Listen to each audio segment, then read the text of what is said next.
મિત્રો, આજે 25મી માર્ચ બરોબર 5 વર્ષ પહેલા લોકડાઉન થયું હતું.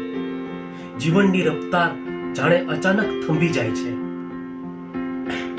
કોરોના કાળમાં આપણે ઘણા સ્વજનો અને મિત્રો ગુમાવ્યા.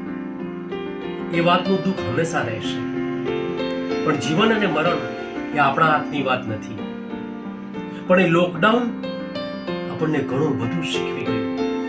ખાસ તો ફેમિલી સાથે રહેવાનું, એકબીજાને સમય આપવાનો, આપણી અંદરની ઈચ્છાને પૂર્તિ કરવાનો એ યોગ્ય સમય હતો. જેમ કે કોઈ ગિટાર વગાડતા શીખી ગયું, કોઈ બાથરૂમ સિંગર ખરેખર સિંગર બની ગયા, કોઈ રસોઈ કળામાં પ્રવીણ થઈ ગયા. ભર બપોરે એ વખતે સન્નાટો થઈ જતો.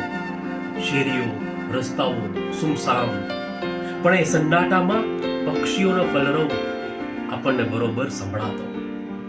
આપણે સૌ ઝીરો પોલ્યુશનમાં જીવતા હતા. સવારે સોફા પર બેસીને ચા પીતા પીતા બાલ્કનીના ફૂલો જોવાનું આપણને ગમતું.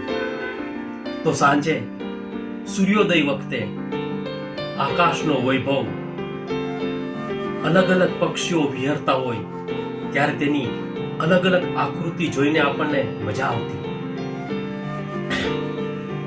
એ લોકડાઉન ખરેખર કુદરતે આપેલું વેકેશન હતું.